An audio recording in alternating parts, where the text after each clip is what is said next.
सिर्फ हेट्रेड, सिर्फ झूठ, सिर्फ मक्कारी पूरा देश बेच दिया इन्होंने। हमारे यहाँ किसी पे चार्ज लगता था उसको इस्तीफा देना पड़ता, इनके यहाँ चार्ज लगता है किसी पे तो उसको और मजबूती मिलता है। अडानी के चलते 2 सेशन पार्लियामेंट का नहीं चलने दिया, इन्होंने नहीं चलने दिया, और जो आवाज उठाने वाले थे उनको पार्लियामेंट से 150 एमपी को बाहर किया। जो आज देश में 75 साल की जहां हम अमृत काल मना रहे थे, वही सबसे बड़ा काला अध्याय है। राजनीति पर पकड़ रखने वाले और संघर्ष की छवि आप जब भी देखते हैं सुबोध कांत साहा जी को, तो एक संघर्ष की छवि दिखती है और कई युगों का प्रतिनिधित्व भी इनके साथ राजनीति में चलती है। इसलिए ये बहुत ही हम लोगों के लिए इम्पोर्टेंट बात है कि रांची में बैठकर अगर पूरे राजनीति का आकलन करना हो तो इनसे बेहतर छवि अभी नहीं। भैया आपका स्वागत है एक बार फिर से। और 24 का चुनाव, अब एक युग से, किस युग से आप जब जनता दल का चुनाव लड़े थे और कांग्रेस सरकार में आपने मंत्रिमंडल में प्रतिनिधित्व किया, और ये चुनाव अभी इस युग में आ गया है जहां सोशल मीडिया है, जहां बहुत सारी बातों का अफवाह है और बहुत सत्य हैं वो दबे हुए हैं, ऐसे में मुकाबला किस तरफ है? मुकाबला बहुत साफ है इस बार, बहुत क्लियर मुकाबला है, क्योंकि एक सरकार जिसने इतने वादे किए, दुनिया के सारे वो वादे जो अचंभा लगता था कि 15 लाख हम आपके अकाउंट में जमा करेंगे, 30-35 रुपये पेट्रोल और डीजल हो जाएगा, जिसमें 2 करोड़ रुपया और 2 करोड़ रोजगार सालाना देंगे, महंगाई घटा करके आम लोगों के लिए एकदम स्वर्ग का दरवाज़ा खोल देंगे, 2022 तक सभी बेघरों को घर दे देंगे। ये सारी इस तरह की चीज़ें हैं। और दूसरी तरफ हम लोगों ने भोजन का अधिकार दिया, राइट टू फूड, हम लोगों ने रोजगार का अधिकार दिया, राइट टू वर्क, मनरेगा, हम लोगों ने शिक्षा का अधिकार दिया, जो धरती पे पैदा हो उसको शिक्षा देंगे, हम लोगों ने किसानों के 74,000 करोड़ रुपए का कर्जा माफ किया। ये कील ठोकवा दे रहे हैं किसानों के सवाल पे, तो कोई तुलना नहीं है। हम आज महिलाओं को 1 लाख प्रति वर्ष देंगे, इसका मतलब आप लगा लीजिए 8-9 हज़ार रुपया महीना हो गया। तो हमारा वादा और इनके वादे में जमीन आसमान का फर्क है। ये वादा जो किए उसको जुमला में कन्वर्ट कर दिया। अब जुमलों की गारंटी का दौर लाए हैं भी नया, हम गारंटी है, मोदी की गारंटी, तो ये जुमलों की गारंटी है, ये वादों की गारंटी नहीं। वादा तो खत्म हो गया 10 साल का, तीसरी बार लाइए। दूसरी तरफ इस तरफ देखिए अगर आप, तो एक सोनिया गांधी जो प्रधानमंत्री का पद ठुकरा करके डॉक्टर मनमोहन सिंह को बना दिया, एक वो जो आज संविधान की रक्षा के लिए पूरे देश का यात्रा करके आज राहुल गांधी 12-13 हज़ार किलोमीटर से जनता की आवाज बन के आए। जो हमने वादे किए हैं और जो करेंगे, हमने जहां जो वादे किए, छत्तीसगढ़ में सरकार बनी, पहला कैबिनेट में हमने पास कर दिया, कर्नाटक में बनी, पहला कैबिनेट में पास किया, तेलंगाना में बनी, पहला कैबिनेट में पास किया, आज जो है अपना हिमाचल में बनी, पहला कैबिनेट में पास।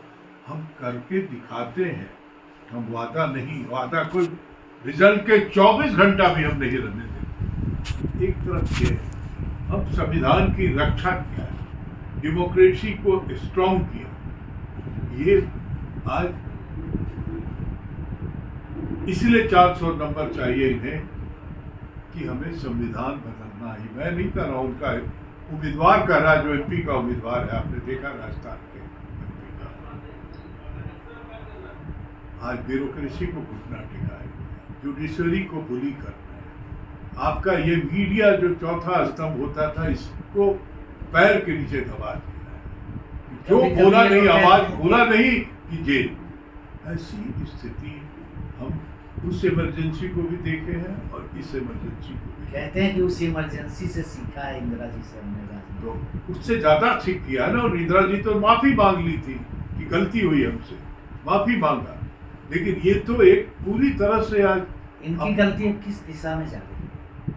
ये गलती माफ़ी मांगने वाले नहीं है, क्योंकि इनकी जो पूरी शिक्षा दीक्षा ज्ञान वर्धन जितना हुआ है, ये तो 10 साल में सिर्फ घृणा, सिर्फ हेट्रेड, सिर्फ झूठ, सिर्फ मक्कारी, पूरा देश बेच दिया इन्होंने। हमारे यहाँ किसी पे चार्ज लगता था उसको इस्तीफा देना पड़ता, इनके यहाँ चार्ज लगता है किसी पे तो उसको और मजबूती मिलता है। अडानी के चलते 2 सेशन पार्लियामेंट का नहीं चलने दिया, इन्होंने नहीं चलने दिया, और जो आवाज उठाने वाले थे उनको पार्लियामेंट से 150 एमपी को बाहर कर दिया। ये है। तो ये प्ले में जो फाउल प्ले का जो कॉन्सेप्ट आ रहा है राजनीति में कि उसको हटा ही दो, उसको बोलने नहीं दो, या ईडी एबीसीडी ये सब का प्रयोग जो है, तानाशाह कोई ऊपर से नहीं टपकता है, ऊपर से नहीं टपकता है, उसके एक्शन से तानाशाह जा रहा है। जो आज देश में 75 साल की जहां हम अमृत काल मना रहे थे, वही सबसे बड़ा काला अध्याय हो गया। तो पहला वेग था पहले टर्म में, फिर दूसरे टर्म में भी नहीं, तीसरे टर्म में क्या अलग आपको लगता है कि क्या कुछ समझ जनता को आ रही बचेगा नहीं उसके बाद तीसरे टर्म में अगर आ गई। कहा ना कि ये संविधान बदलना चाहते हैं, जो right to expression, right to write, जो लिखने पढ़ने बोलने की आज़ादी थी, हम तो कहा ना कि 2.5 साल हम जेल में रहे उस इमरजेंसी में, लेकिन इंदिरा गांधी ने माफ़ी मांगा उसको कि हमसे गलती हुई। इंडिया की तरफ से जो गठबंधन है, प्रतिद्वंदिता कैसी रहेगी? कोई प्रतिद्वंदिता नहीं है। प्रतिद्वंदिता सिर्फ यही है कि लोगों को जगाने का काम हम कर रहे हैं। संविधान बचाओ, देश बचाओ, और भागीदारी देश में आपकी हो, रोजगार, बेरोजगारी, किसान, महिला, नौजवान, इन सारे लोगों के ऊपर केंद्रित करके इन्हीं से देश बनता है, इन्हीं से देश बनता है। ये हमारा प्रोग्राम है, और एक लार्जर क्षेत्रीय पार्टियों का जिसका भागीदारी राष्ट्रीय राजनीति में नहीं होता था, उसको मिला के इंडिया गठबंधन बना। युवा वर्ग की भागीदारी देख रहे हैं सोशल मीडिया के माध्यम से या सेटिंग ऑफ नरेशन के माध्यम से, बहुत कुछ इवेंट के माध्यम से युवाओं को बदला जाता है। उस वेब में आप कहाँ अपने को आते हैं? देखिए, चुनाव जैसे जैसे नजदीक आ रहा है, इनकी परतें खुलती जा रही है। युवा भी आज का जितना अवेयर है, जितना उसका विजन है, वो कंपैरेटिव स्टेटमेंट जब देखता है तो उसको दोबारा समझाने की जरूरत नहीं है। ये युवा सबसे ज़्यादा बेरोजगार है पढ़ के, या जिसको मौका मिला वो विदेश चला गया। देश में कोई रहना नहीं चाहता है, क्योंकि यहाँ भविष्य उसका कोई नज़र नहीं आता। युवा अगर किसी निर्णय पे नरेशन के पहुंचता भी है कि, तो वो बताते हैं ठीक है हमारा ये कमजोरी है, हम ये खराब है, लेकिन विकल्प आपके पास क्या है? क्या ये मजबूरी सेट किया जाता है? विकल्प, तानाशाही प्रवृत्ति का विकल्प मूलतः जनतंत्र है।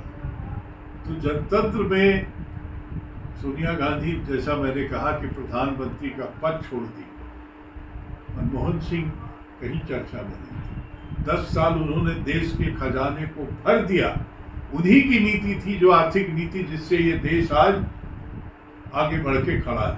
मोदी तो 150 गुना ज्यादा कर्ज लेके रिजर्व बैंक से आज, और यहाँ का सोना बेच करके आज पता नहीं इस पैसे का क्या कर रहे हैं। तो तुलना नहीं है।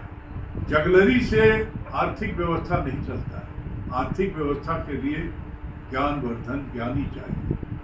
वो उसका स्वरूप खड़ा करता है जो मनमोहन सिंह ने 92 में खड़ा किया। वो आज छोड़ के गए तो जो खजाना लबालब भरा हुआ। ये जो मोदी का जो ये लहर की बात बोलते हैं, तो ये 24 में रांची के संदर्भ में आप क्या देखते हैं? और कांग्रेस मुकाबला, क्योंकि इन्होंने धनबाद, देखिए, मैं नोटिफिकेशन के बाद का चुनाव नहीं लड़ता। मैं एक धार्मिक सामाजिक रांची का व्यक्ति हूँ। और ये दरवाज़ा कभी खुला बंद नहीं हुआ। 5 साल हमारे लिए खुला, सबके लिए खुला रहता है। हमने अपना झोपड़ी भी नहीं बनाया है। 20 बरस जब मैं विधायक था तो PWD-IB में रहता था।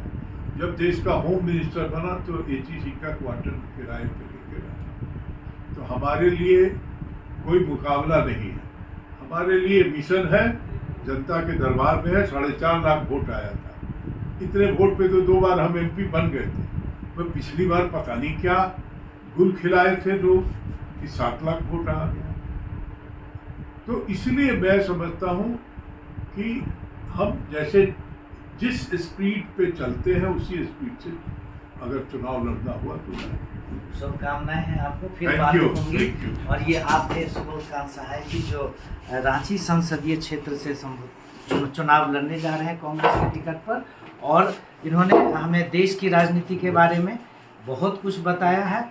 और अब चुनाव की इनकी सीट की घोषणा बहुत ही जल्द होने ही वाली है, लगभग फाइनल है। आगे देखते हैं कि किस तरह से ये राजनीतिक पहिया घूमता है, और जिस तरह से ये पहिया घूमता रहेगा देशपत्र आपसे अवगत कराता रहेगा। राजेश कृष्ण, अमित सिंह के साथ देशपत्र के लिए रांची। जुड़िए हमारे चैनल से और लेटेस्ट अपडेट के लिए हमारा चैनल सब्सक्राइब कीजिए और बेल आइकॉन प्रेस कीजिए।